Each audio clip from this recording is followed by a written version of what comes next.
The advice and opinions expressed by the host of Autism Live and her guests are meant solely as suggestion and should not be in any way construed as child-specific advice. The Center for Autism and Related Disorders advises working with a board-certified behavior analyst who has experience with autism before starting any intensive behavioral intervention. Any choices you make in determining your child's treatment are completely at your own discretion.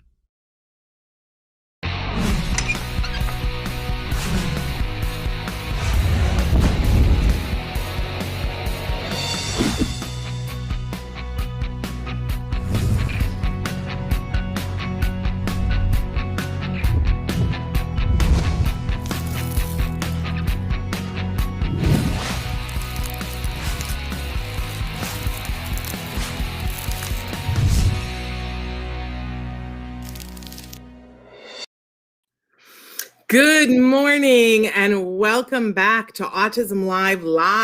We are so excited to be back live with you. It is Wednesday, April 21st, and the year is 2021. We are here with Dr. Doreen Grampiche, and she is live with us right now.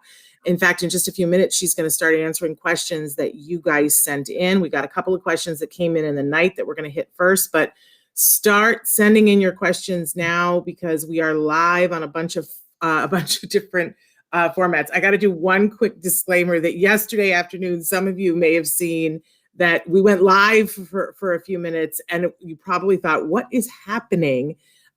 We were actually filming a training.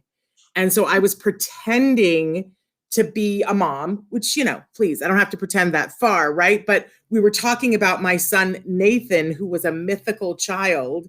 And we were doing this training that's for supervisors. And I was with Jen Yakos. And of course, I was left in charge and made us go live. So the buffoon that I am. So for those of you who are like, I don't understand why she was only on for 5 minutes and why was she talking about her son, Nathan? That is why. It was a training. From time to time, I get called upon to film things and to portray different, like the angry mom who's upset about things, or the mom who is having trouble with something, or the mom who wants to ask this question. And it's a role I play well. And we make up mythical, I think for a while yesterday, I had a daughter named Vera, and I had a husband who didn't want to participate. And because there are lots of scenarios out there. And so anyway, that's what was live yesterday. So for those of you who saw that and were like, I don't understand. In any case, we are here today and we are live on many platforms, and we're not pretending to be other people. Just want to be clear about that. So there are lots of ways to write in. You can write in. Right now, we're live on Facebook, on YouTube, on Twitter, and our homepage, autism-live.com. We're also live on about 10 other sites. I'm sorry, it might be more than that today. I'm not 100% sure. And then later on, we're going to podcast this episode to every place that you get your podcasts for free. We are a free download, and we love being available to you in that format. If you want to search our back library, this is our 10th year being on the air. It's craziness, I know. But if you would like to go back in time and look at some of the earlier videos, that they're all available to you on our YouTube channel and on our homepage, autism-live.com. You can search by topic, by speaker, by date. If there's any other way you want to search, let us know. You can also search Ask Dr. Doreen by question, which is really fabulous. So you can say toilet training, and it'll show you all the questions over the years that Dr. Grampiche has answered for toilet training, which is pretty amazing. We are reminding all of you that thanks to you, we are currently the #1 rated podcast for autism, and that is a really wonderful designation for us to have. We're committed here to provide information and inspiration to the entire autism community. That starts with people who are on the spectrum, but it also includes everyone who loves them. I count myself as one of those people. And I know that Dr. Grampiche counts herself as one of those people, but she's also the preeminent expert in the field of autism. She joins us on Wednesdays whenever she can to share that information and inspiration for you. Please write in your questions now if you have them for her. Know that no expert in any field, but specifically in this field, could provide individual specific information. She's going to need to give you information of a general nature that you take back to the expert that has eyes on the situation. But as so many of you write in and say, she's so helpful. And to be able to talk to someone with her level of expertise, more than 40 years in this field, is absolutely an amazing opportunity. And we thank her for being here to do that. So Dr. Granpeesheh, thank you. Welcome back. You had a little bit of time off because you had to celebrate a birthday. Yes. We celebrated with, I want you to know, we tried to celebrate it a little bit with you, and then we celebrated without you on your actual birthday. And I have to get a clip to you because we had I think it was a supervisor who was on and said what an inspiration you were to her, and that she especially wanted to say happy birthday because that she was in this field because of something you said. We got to get that clip to you. Oh, thank you. That's really very nice. Thank you, Shannon. And good morning, everyone. It's lovely to be back. Well, it's our absolute thrill. I'm already saying good morning to Ellen and to Aaliyah and to Parker and to Amazed and Sam Rowit. So if you guys want us to shout out to you, please feel free to write in. I'm going to jump to two questions that we had come in the night. One of them actually came in this morning. And I really want to get Dr. Granpeesheh's opinion on both of these questions, but I also want to let everybody know that tomorrow is a very special day on Autism Live. We are going to be featuring this week in our minds as sort of the week of the woman. And tomorrow on the show, we're having two different women who received their diagnoses of being on the autism spectrum as adults, how that impacted them. One of them is a mom and discovered that maybe she needed a diagnosis, because a child was diagnosed. But both of them are professional women and really intelligent, bright women. I think you're going to love both of them. But that's going to lead right into this next question that somebody wrote in. I'm going to edit a little bit because it's a little bit long. But they say, I'm a 35-year-old female in the process of going through an early intervention neurodevelopmental pathway with my 20-month-old son. Basically, he's been put on a diagnostic process due to strong indicators of autistic traits and a significant family history of autism in males of both mine and my husband's immediate family.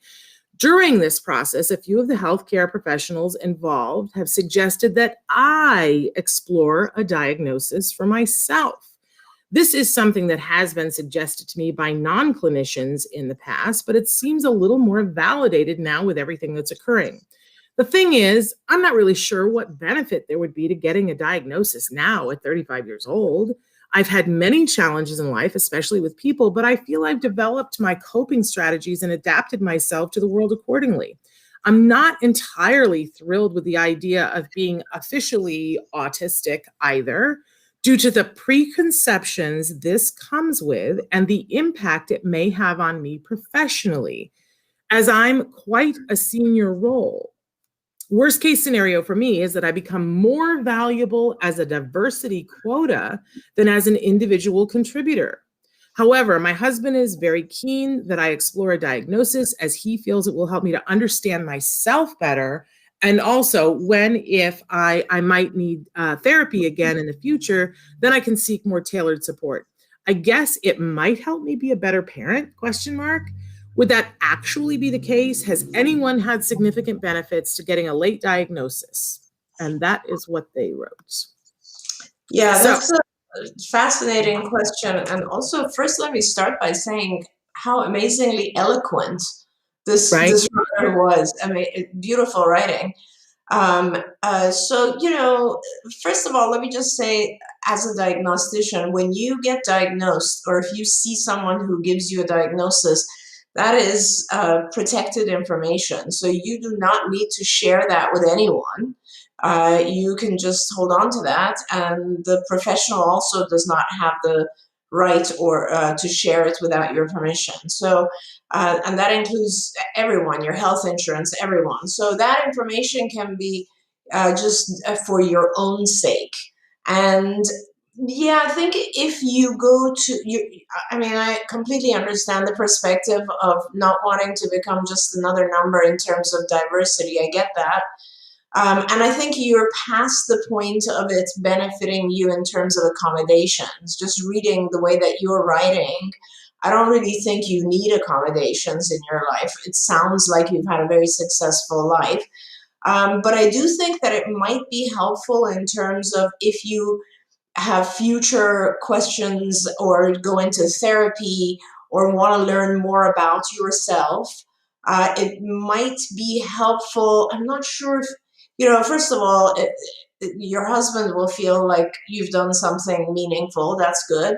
But if you yourself feel that you might be on the spectrum, clearly it would be more kind of what we used to call Asperger's, which is extremely high functioning and slightly different than autism or ASD. And in terms of just wanting to gain some better understanding, I would suggest that, and also some tools for helping you in future struggles of life. I would suggest that you read information from, or books from Francesca Happy. Her last name is Happe. And she comes out of Cambridge, the University of Cambridge, and she did a lot of work with Simon Baron Cohen. Whenever I say that, everybody confuses that with Sacha Baron Cohen, the comedian.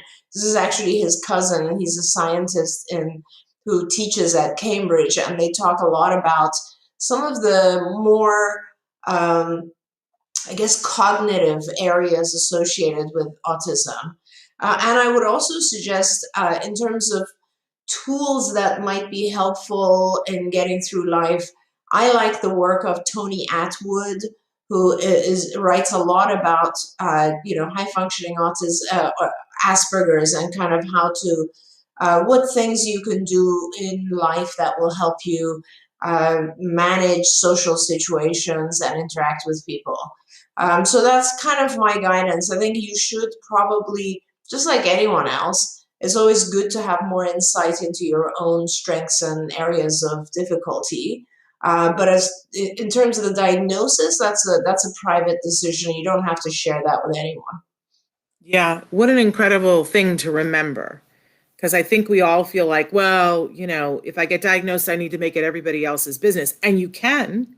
That's Yeah. certainly a choice. But it's also equally true that, that can be very private information that you don't share with other people. But I think you'll see, I really want to encourage you to watch tomorrow. I think you'll see the point of view of two women who did go get the diagnosis and what it did for them and how, that has helped them. I think this is a question that comes up a lot now. There have been a lot of things that have been in the forefront. You and I have actually talked about this before on the show, Dr. Granpeesheh, that, when somebody discloses that's in the public eye, or they see somebody who's going through something and it's not as stigmatized, then everybody goes, oh, perhaps that's me. I think that every single parent, I don't want to speak for everyone, but everybody that I've talked to said that when their child was diagnosed, they at least recognized themselves a little bit in the diagnosis. And then we all went, wait a second, so does that mean that I'm on the spectrum? I certainly asked that question. My husband certainly asked that question. But there is that spectrum, and we all have some of the traits that are listed on the. Am I wrong, Dr. Granpeesheh? No, that's exactly where I was going to go, Shannon, and thanks for bringing that up. So, we all have traits of some of these different, I guess, classifications of disorders, right? We all have, let's say, so not all, but some people are very, let's say, obsessive about things being a certain way. Others have difficulty with people getting too close to them. Others have sensory issues. Many of us nowadays have sensory dysregulation. We all have different aspects of it, or we might all have different aspects of not just autism, other mental issues as well.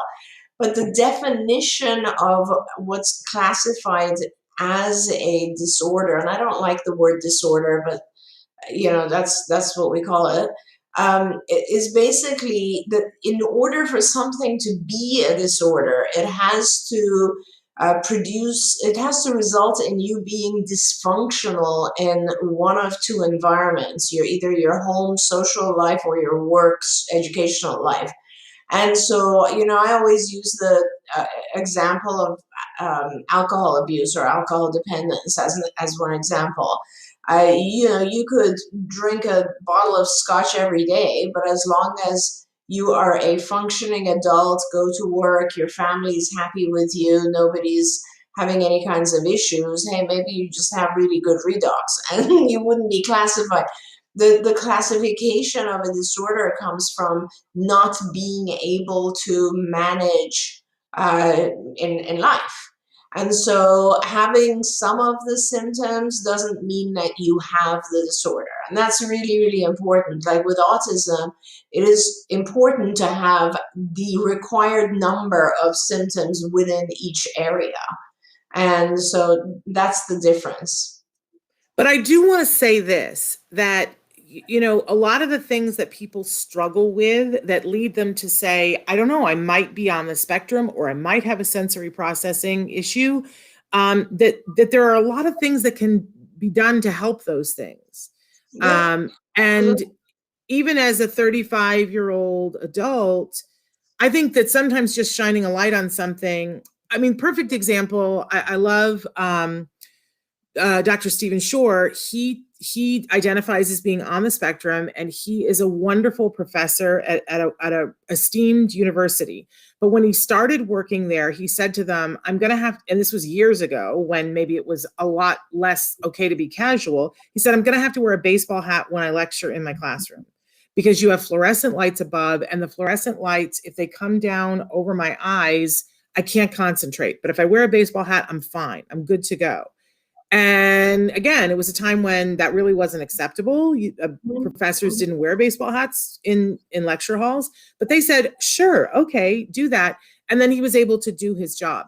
I think a lot of times, if you didn't know that that's what your issue was, if you didn't know that that's what's bugging you out so that you can't concentrate, what would have been lost? Like Stephen Shore and all that he's taught so many people over 2 decades would have been lost. So that awareness of himself and going, I can't do it when the visor isn't there and there's lights, that awareness allowed him to be successful in his life and to help other people. So I do think that shedding some light on stuff and going, oh, is that why I'm having a hard time with that? So what could I do to work around that? Or what could my partner do to work around that? I think that can be life-changing. And that's what I've heard from people. Yeah, I agree with that, Shannon. I think you're absolutely right. I hear a little echo, that's why I'm stopping. I think that it's important if we need accommodations, that we are able to ask for those accommodations. There's no question about that. And that Stephen's example is a great example of an accommodation that is not such a big deal, and anyone should be able to allow that, right? And I think that is a very important part of this. So for this mom who has written in, if you feel that there are accommodations that you might need, and they would definitely be more acceptable once you have the diagnosis. But on the other side, there's a little bit of a stigma associated still with the diagnosis, believe it or not. And it's a very strange thing to me. Like, people have very little understanding of what ASD is. And so there's a very quick rush to judgment, as this mom noted. I mean, this past week, I did a few talks for large national companies on diversity and acceptance and so on. And it's really, and a lot of the slides that I presented were asking people, hundreds of people on these presentations, just kind of stop for a moment and ask yourself, when someone says they have a diagnosis of autism, what is your immediate reaction? Like, do you immediately think they're incapable? Do you immediately think, oh God, like they're going to do something strange? What are the things that people immediately jump to?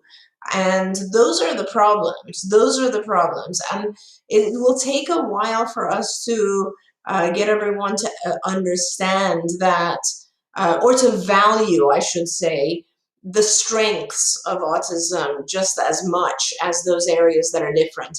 You know, I ended, I think, one of my talks with people with autism are different, but so are we. Everyone is different in one way or another, right? And if we can, it'll take a while before people stop thinking more of the negative stuff and start thinking, hey, by the way, also people with autism, some of them tend to have incredible memories, which are way better than the rest of us, you know, that kind of stuff. So I can completely understand. And as you know, we have a lot of individuals who were children when I treated them and they're now adults and they don't want anyone to know. And I completely understand that because they would rather not be grouped in some classification they don't feel they belong. It's tough because you don't know where you exactly belong. You know, you want to belong in this group and in this group, and it's like it's difficult.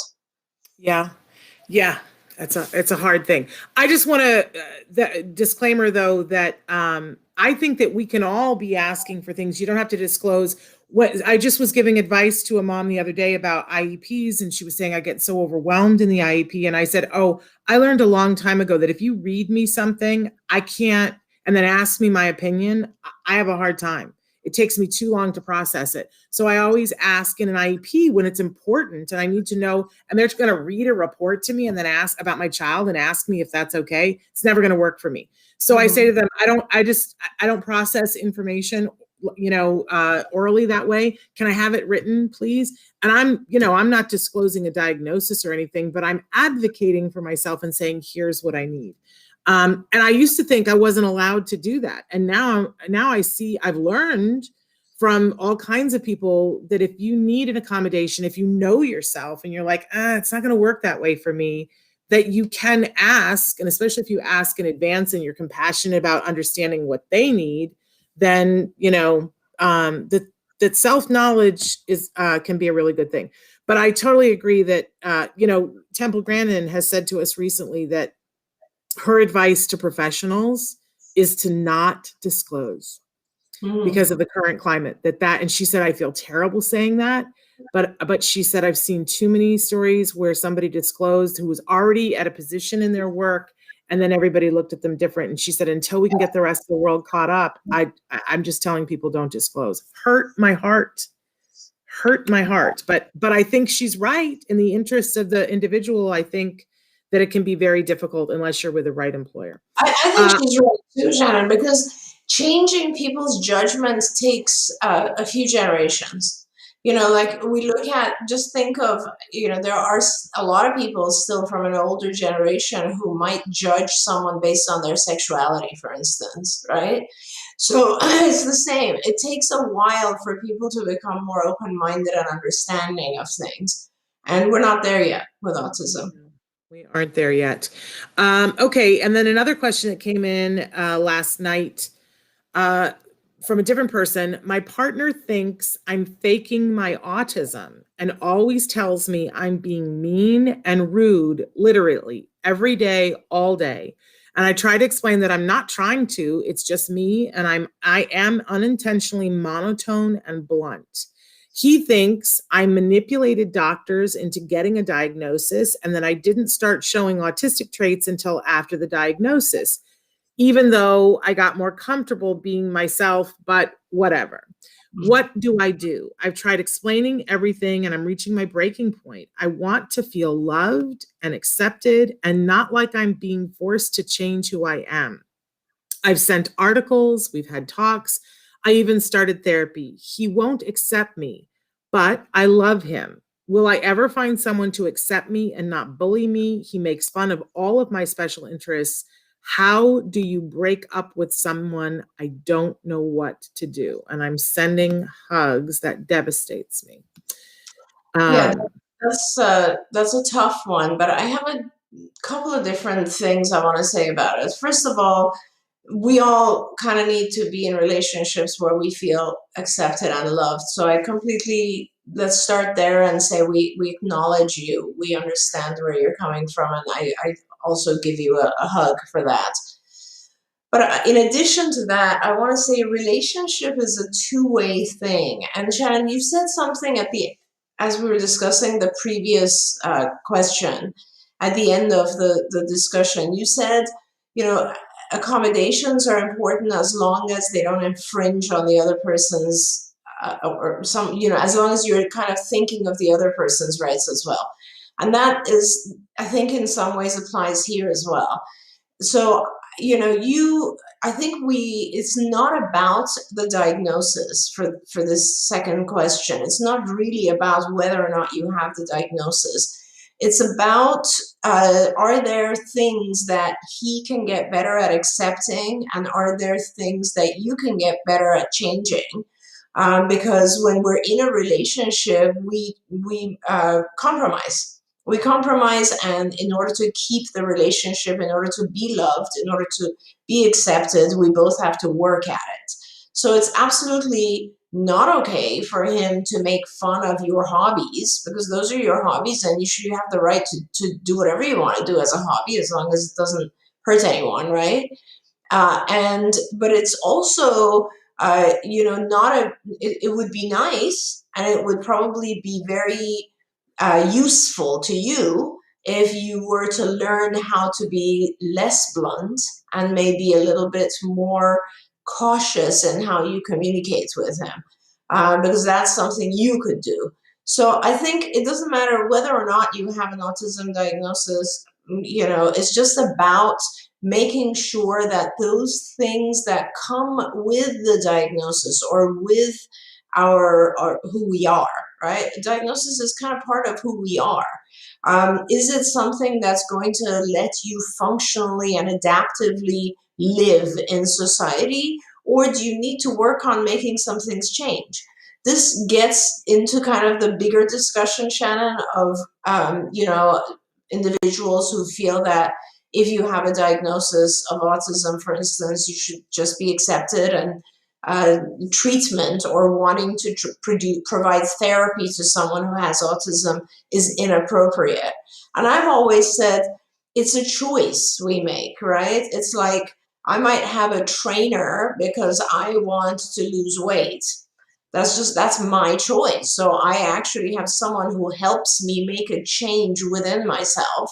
I might have a teacher who's going to teach me a different language, or to play it, whatever it is. Or I might have someone who's going to help me not lose my temper and get angry, or whatever it is, right? And that is exactly the same no matter what your diagnosis is. If you want to if you want to change something within yourself that is going to help you have a smoother journey through life, then that's up to you. And you can certainly get help with that and make that change. Okay, wonderful. And I really appreciate that. I want to acknowledge that Iron Boy has written in and said, I have autism, and every day I've been doing a prayer with the Lord to be at peace with myself. He says, what I've learned is that some people cannot be fair with autism because some people can't be wrong.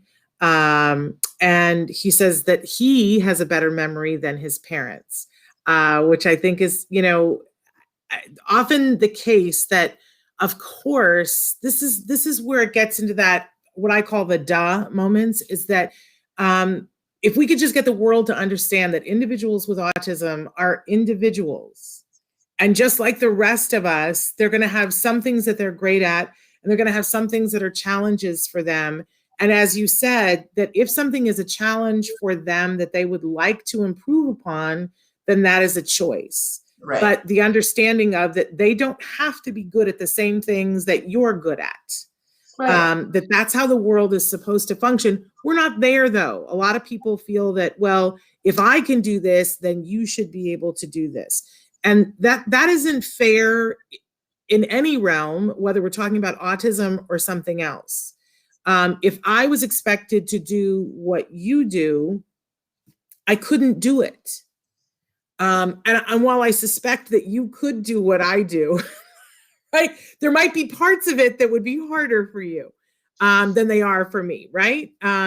So I think, if we truly want to be accepting of ourselves and others, we have to understand that everybody, as you said, everybody's different. We all are. Yeah. And that's a part of this journey. Okay, I want to go. Go back. Sorry to interrupt, but it's also about not just what we can and cannot do, but also what we want to do. In other words, there are some individuals, not even on the spectrum, who don't really like to socialize all that much. They like to have their own hobbies and they're perfectly happy. Perfectly happy. There's no reason for those individuals to actually get help in any way, right? But if there's an individual who's struggling on or off the spectrum, I don't care, and they're thinking, I have to figure out some better ways to have a social life, then they need help, right? So it's about what we want to get out of life and whether or not, therapy of some type might help that.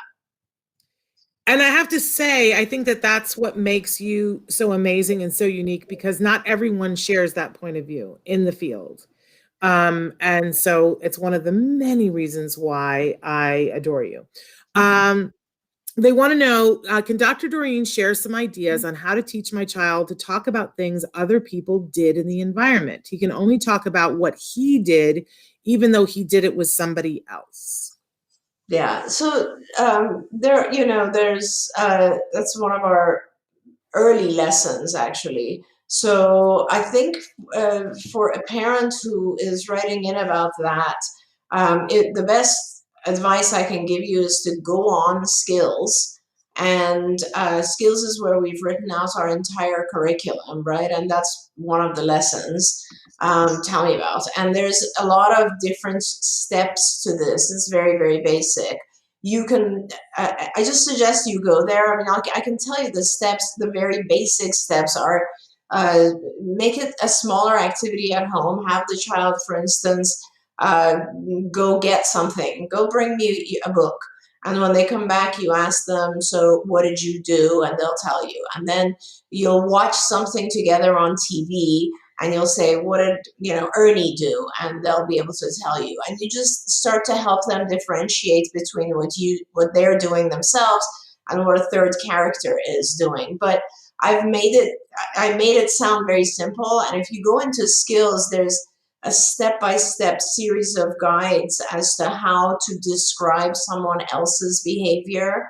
And also something you should know about autism is that it's a lot easier to describe something that is visually in front of you, that you've just seen, or that you have a visual prompt.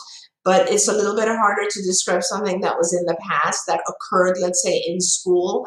So there are a lot of prompts and ideas we have in skills where we've listed how the child can actually remember a series of things. It's easy enough to teach someone to say, we went to the park with dad and then we did this and that. But one step is easy, but how about if it's 10 different things and getting them in the right order and then describe? So all of that is detailed in skills, and there's skills phone number right there. And I really, really recommend it, because I swear, if you're a parent who's asking this question, once you get on skills, it's Disneyland. Like there will be 1,000 things there that you'll want to teach your child. Yeah, and so let me pause for just a second and tell you our weekly update for skills. There's skills and IBT. IBT stands for the Institute for Behavioral Training. And together, they are offering you guys weekly things during the pandemic for free. So this week for ABA caregivers and guardians, they're offering you a free IBT e-learning course that's titled Parent Starting to Teach. So if any of you are like, I would like to teach my child something, but I just don't even know where to begin, or you're frustrated, or you want to know the secrets to why sometimes people are just so good at teaching your child something, this is a great ideal one to start with, Starting to Teach. In a second, I'm going to remind you of the phone number and what you have to do. But I'm going to tell you everything that they're offering this week. For educators, and for a lot of caregivers, I'm telling you, Teacher Appreciation Week is coming up in 2 weeks. What better thing to do than to get your child's teacher hip to IBT, give them a free e-learning, and they're offering stuff for free right now. So for anyone that's an educator, but as a caregiver, you're an educator, right? There is the educator module getting started for classroom, which is ideal. A lot of you are going back into the classroom after having not been in the classroom for a year. It's a great thing to give your teacher. They are also continuing to offer their Registered Behavior Technician 2.0, that's RBT 2.0 training course, and that is free for parents on a case-by-case basis. You have to call and ask for it. It's a 40-hour course. It's like a $440 value, and then you would know all the beginning things that therapists are taught on their way to getting their Registered Behavior Technician certification. And they are also offering you 10% off of any skills product if you say that you saw it here on Autism Live. So the number that you call is 877-975-4559. Again, that's 877-975-4559. And you call and you say, I saw it on Autism Live. I need some help, support. I want to get these free things, and tell them what you need. They're really lovely people. They are currently still working from home. So be patient with them. If you are watching from overseas and you can't call the 877 number, please email me directly, s.penrod@autism-live.com. And when you do that, what I will do is forward it over to the person at Skills and IBT who takes care of that. Again, I would beg your patience because I'm seeing that it takes them on average a week or so to be able, because we do the show and a bunch of you write in, it takes them a while to get through them. After a week, if you haven't heard anything, please feel free to email me again because we want to make sure that you get what you need. But I'm Skills and IBT's biggest fan, so I think it's a really fabulous thing. Okay, so Aaliyah wants to know, my 2-year-old brother with autism has 20 words and echoic control. How can I reduce his vocal stimming? Great question. And did it start with brother? Is this a sibling asking the question? Yeah, my 2-year-old brother. That's amazing. Awesome. Yeah. Yeah, so that's really nice that you are involved with your brother's intervention, and it is very, very good news that he's just 2 years old and he has all this echoic ability. Echoic, for our viewers, is being able to imitate speech. I would suggest that don't focus on the stopping him from echoing things that you don't want him to. Don't focus on the negative. Work on the increasing other aspects of speech, because as you do that, the echolalia is what we call it, goes away. It just gets less and less, but you have to fill him with additional language first. And so does he mand? Manding is the first kind of form of language or speech, which is asking for things. And that would be just basic things. If he's 2 years old, it's pretty early. So we're talking about things like juice or the name of toys or foods that he wants, etc. And then from there, you go on to teaching him how to tact, which means label objects. So then he would just be going around the environment and tacting things. And the more you teach appropriate, useful language, then once you have kind of a toolbox of all this appropriate, useful speech, then you can use it to kind of replace the time where he's echoing. But right now, I wouldn't worry too much about the echolalia. If it bothers you, if it's disturbing you when he does echo, sit him down and start trying to teach him to mand or tact. And again, as Shannon said, the places where you can learn how to do that, go on IBT, the Institute for Behavioral Training. And there are lots and lots of modules. You can choose whichever ones you want, but there's basic ones that are just for parents or family members, and they specifically focus on how to teach manding, how to teach tacting, and they're videos, and so you can watch them and really learn how to do that. And every time you see him echoing something from the past or from some other experience, you can sit him down when you have time and work on some productive therapy to get him to mand or tact.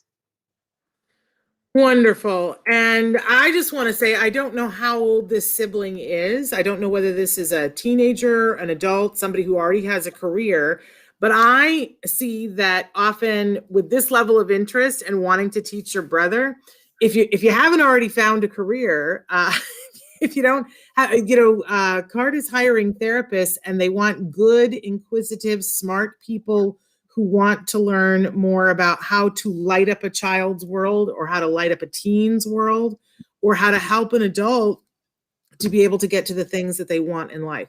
So if you are old enough to be working, let us know.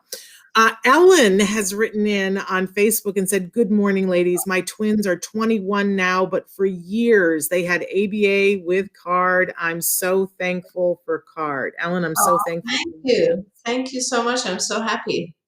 Yes, Missy has a question. "My 10-year-old son has such a difficult time paying attention to any class in school that he doesn't have any interest in. Yet, when he is interested in something, he learns it to an extreme.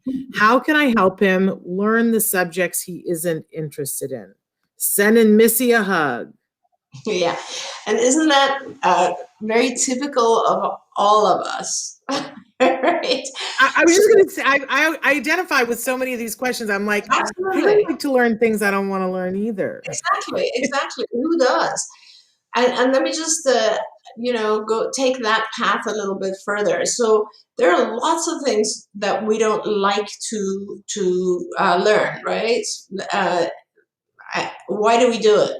Why do we go ahead and learn those things? Why do typically developing kids go through and struggle and they do whatever they can to get good at math or science or writing or whatever it is that is difficult for them?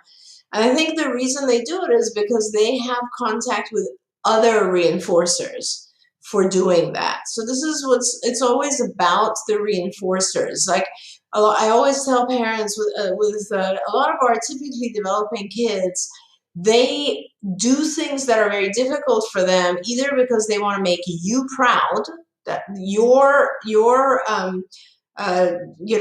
giving them a kudos and like giving them some sort of toy or reward or acknowledgement is important to them. Or they do it because they know that the long-term reinforcer is, I will get my degree, I will pass this class. Or they do it because their peers are watching and they want to be accepted amongst their peer group. These are all reinforcers, right? These are all ways to access reward. And with our kids, they don't really sometimes they don't have those things. Sometimes our kids just aren't that interested in getting social praise. So, and they don't have the ability to look at the long-term reward of, if I finish this class, then I can actually move on and with my peers, because the peers may not mean that much to them.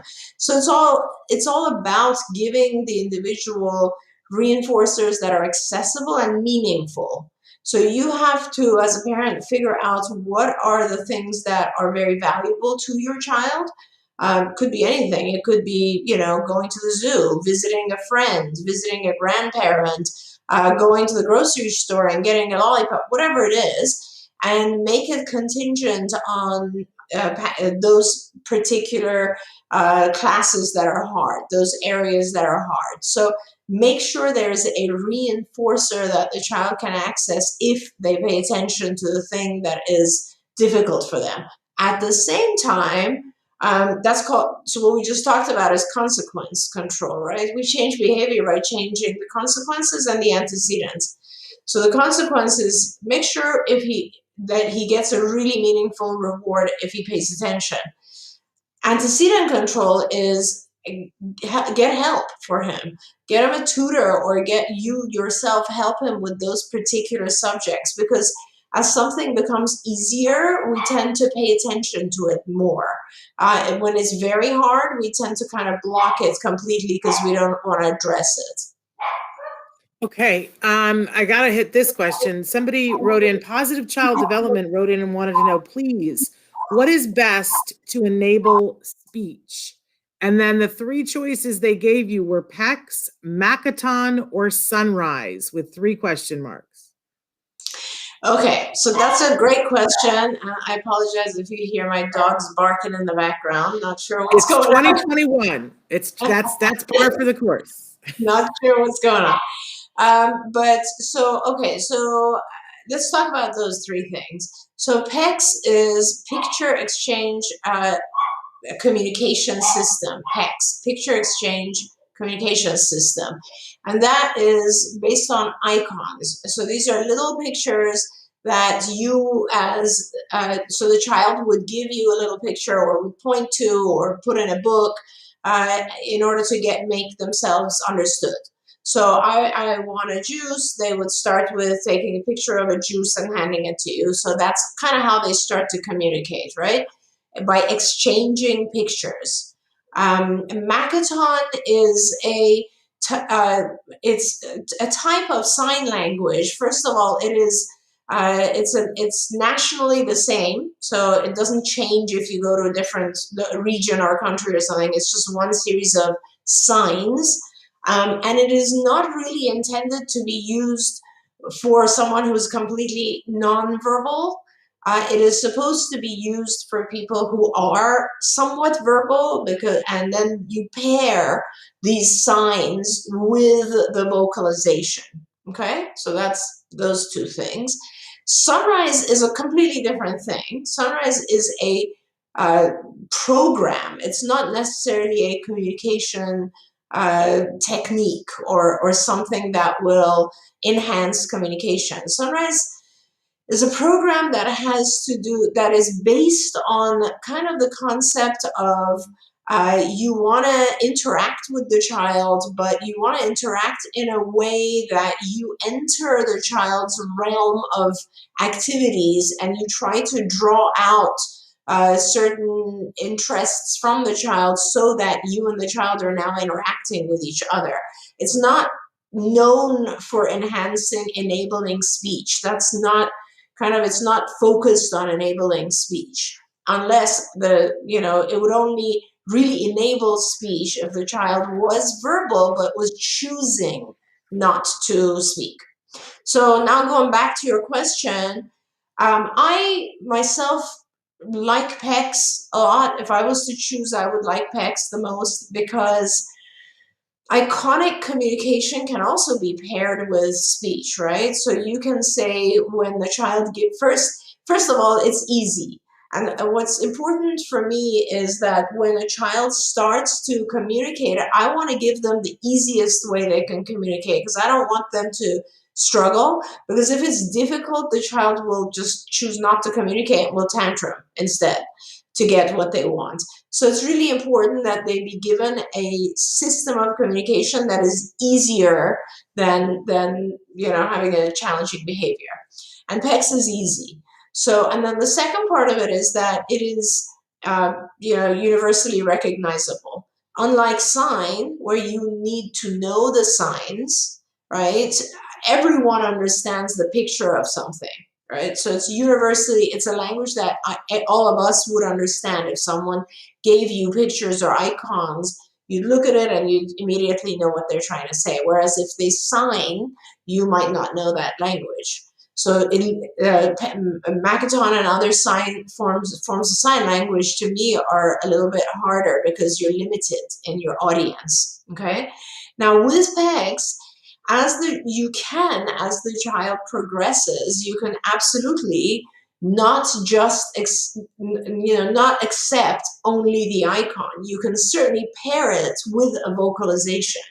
So you can say, if the child gives you, let's say, the picture of juice, you could require that the child also imitates juice, and then gradually you could use the picture as a prompt for the child to start saying those words. This is a pretty complicated how I'm going through these steps. I apologize, but if you essentially, I think there are steps within PECS where you can begin to use it in a way that will actually enhance speech.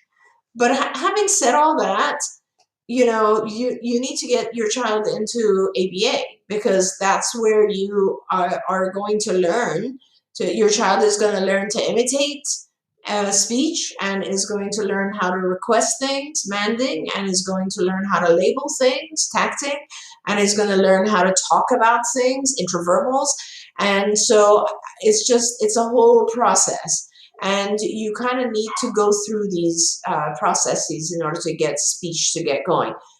Repeating, imitating speech is probably your first step. Okay, and this nicely brings us to, we got about 5 questions that I feel can be answered all at once. Parker wanted to know about autism, about ABA and the history of ABA. Carmel had written in and said that ABA, I don't want to put words into her mouth. She says, ABA is dangerous as it's compliance-based therapy.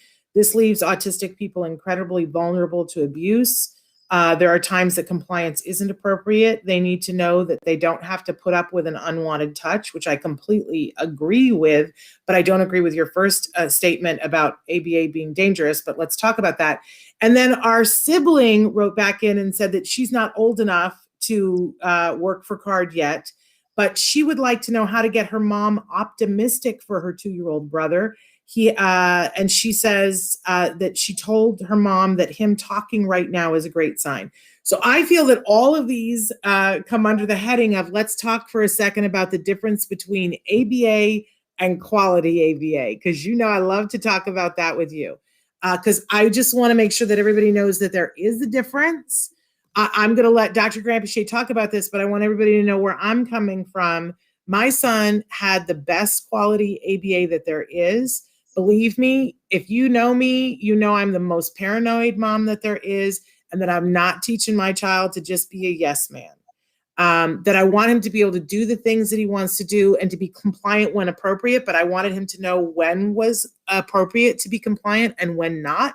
So, one of the first things he learned was how to say no, and how to appropriately and when appropriately to say no. So please know, I'm right there with you, that people need to know at their boundaries and to be able to say that's a boundary, and that my son was taught those things through the therapy that he got at the Center for Autism and Related Disorders. My son, when he came in the door, was considered moderate to severe, and he had language, lost almost all of it, so he had no functional communication when he came into the door to CARD. And he is about to turn 18 and off to go to college to be television and screenwriting program that's hard to get into. So that's where I'm coming from. That's what a good quality ABA, and he's hilarious. If you missed a week ago Thursday, he was on the show. You can see him and see, who he is now. And he's been on the show several times. He loves his privacy, but he steps forward every once in a while so you guys can see how he's doing. So good. For the teenager who has the brother, I hope your mom hears these stories and feels the hope, because at 2, there's every reason to hope that he's got his whole life ahead of him. But it's now. She needs to get him some early, intensive, quality ABA. And now I'm going to let Dr. Grampiche talk about what that is. Yeah, absolutely. We could talk about that. But I do want to say to the sister who's concerned about her mom, try to get your mom to view a film we made called Recovered. It would be helpful. It's very uplifting. You can get it on Amazon. You can also just look at segments of it on YouTube. So that'll be very good. Okay, so ABA. ABA, let's just very quickly talk about this, is very basic. It has to do with, changing antecedents and changing consequences in order to change behavior. That's what it is. So first thing that happens in ABA is that we identify what behaviors need to be changed. And there are some behaviors such as speech and so on that need to be increased. And then there are challenging behaviors such as hitting others that need to be decreased. And what we do is we essentially prompt or model for the child how to speak and how to play and how to socialize. And when the child does that, we reward it. That's the teaching side. And on the challenging behavior side, we remove rewards when a challenging behavior occurs. And we only give those rewards when a positive or adaptive behavior occurs. So that's good ABA. And it is really very much based on what the whole family wants for the child. There should never be anything that makes the child or the parents feel extremely uncomfortable. If there is, there needs to be a discussion about it. And I'll talk about that in a minute. I was actually looking at videos of 2-year-olds yesterday, because I'm trying to look and see how identify the important things for 2-year-olds in their program, right? In our program at CARD. And I saw a child who it was at least 10 times in a 30-minute video.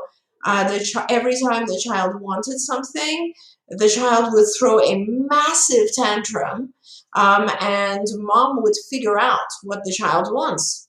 So the child would scream and throw herself on the floor and cry and so on and so forth. And then mom would say, okay, I think she wants music. And then would give her music. And next time the child would do the same thing, and mom would be like, I think she wants the other toy, and I'll give her that. Then the child would do the same thing, and the mom would be like, I think she's thirsty. And so what happens in that kind of scenario is that the child learns that their tantrum is a really effective way of communicating, okay? So obviously, we don't want the child growing up thinking that tantruming is the appropriate way to communicate. So that has to change. And when you want to change that, what happens is you let the child tantrum. And you don't give the child what you think they want in order to stop the tantrum. You allow the child to continue tantruming, and you only give the item you want to give that you think the child wants if the child is calm and or somehow requests the item. For instance, touches it or indicates that they want it through an icon or through a vocal imitation or some other form. But bottom line is that phase where we instruct parents to not give in, that's the phase that's the most difficult. And that is the phase where a lot of parents feel like ABA can be cruel. And it's not cruel. It is just about giving rewards for the right things. Because every time you reward a tantrum by giving the child what you think they're trying to get, the child is learning, that was effective, I'm going to do it again. So that's kind of where I think a lot of people misunderstand what ABA is about. High quality ABA increases rewards, doesn't decrease them, actually gives tons and tons of reinforcers. I always tell parents, if your child's in the first stage where they're going through a tough time and like there's a lot of challenging behaviors and they're tantruming and you're being told to kind of back off, that's when we need to really increase rewards for other stuff, right? So we do a lot. In fact, there's a type of intervention in ABA which says just free reinforcers whenever he's not tantruming. So there's a lot of reward involved. It's a reinforcement-based therapy. It is not a punishment type of therapy at all. Hopefully that explains it. Yes, and I love that explanation. I so appreciate when somebody writes in and says, you know, how important it is to teach our kids about appropriate touches, because I feel like that's a super important thing. But I just want to be clear, you know, because the statement is ABA is dangerous.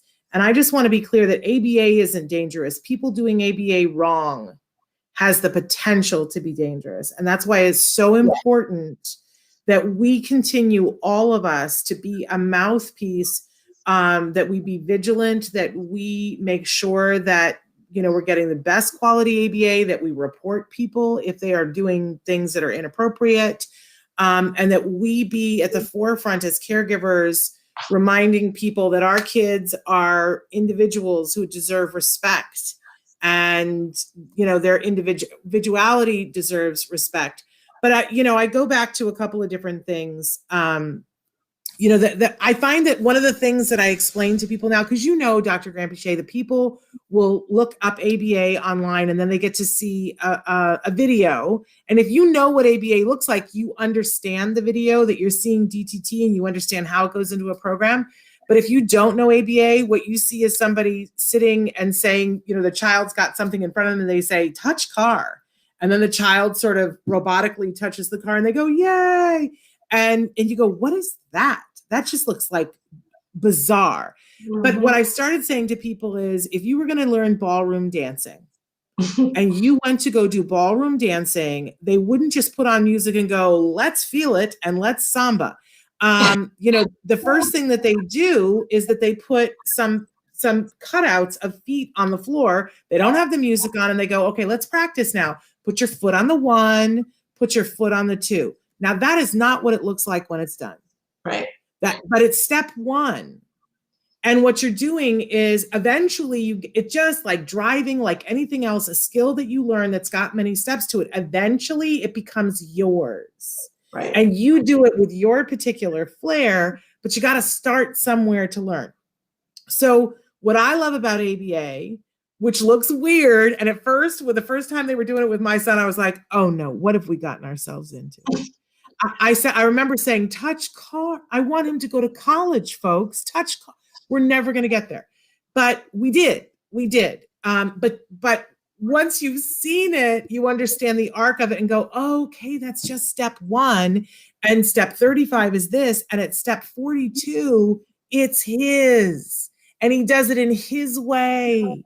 And it's okay that he does it in his way. And now he has that skill forever. Just like driving, the first time, when I was like, how do you remember to look in the mirror? Oh my gosh, it's just too much. It was so overwhelming to me. And now I don't even think about it. I'm looking in the mirror, I'm talking, I'm chewing my gum, I'm singing, and I got the phone going, right? All those things are going on, and I'm driving. So I just want to remind everybody that when you look at videos of ABA, it's not everything. You're seeing step 1 and 2. It'd be like watching the instructor go, put your foot on the 1 and put your foot on the 2 for the ballroom dance. But if you don't get to see the end result of what it looks like when they're dancing to the music, you missed out. So stick around. We're out of time. We're past time. And we had some questions that came in that I'm bummed that we didn't get to. But I'm appreciating that so many people are writing in and saying that they love ABA and that their children are doing really well. And so many people are writing in and talking about their good ABA stories. And I also am loving that the sibling said that their 2-year-old brother has 30 hours of ABA. So that's a good place to start. Yeah, absolutely. I'm loving this sibling. It's amazing what you've done. Good job. And keep tuning in because we want to talk to you. Yeah. And eventually you'll be old enough to come and be a therapist. And that will be super fun. But in the meantime, you'll be a really good therapist for your brother. But I don't want to leave it without saying that 30 hours is great because he's 2. But by the time he's 3, ideally he would be at 40 hours, correct? Yeah. And it depends always on how fast the child's learning. So if he really goes really fast in the first year, who knows, 30 might be enough. But let's see how he does. I'm just so amazed that he just started 2 weeks ago, I think I read. And the sibling is teaching him things like saying what he wants before he gets it. And you're going to be a great therapist one day, my friend. Good job. Yep. Very good job. Hey, you guys, we're back tomorrow, as I mentioned, with 2 lovely women, adult women who were diagnosed later. We also have research on Friday. So many of you have written in and said that you wanted research about listening therapies like Tomatis and Baralt. That's happening on Friday.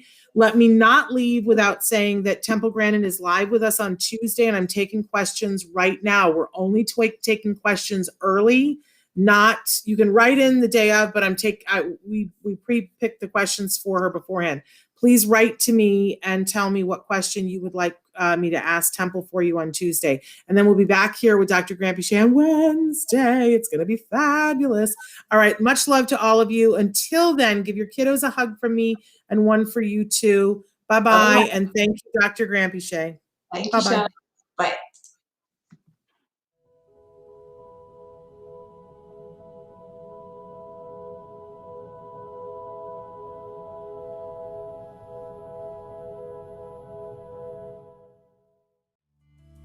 Thanks for watching Autism Live. If you found anything helpful in this video, please give us a like. In fact, make sure that you smash that subscribe button on YouTube and give us a like on Facebook.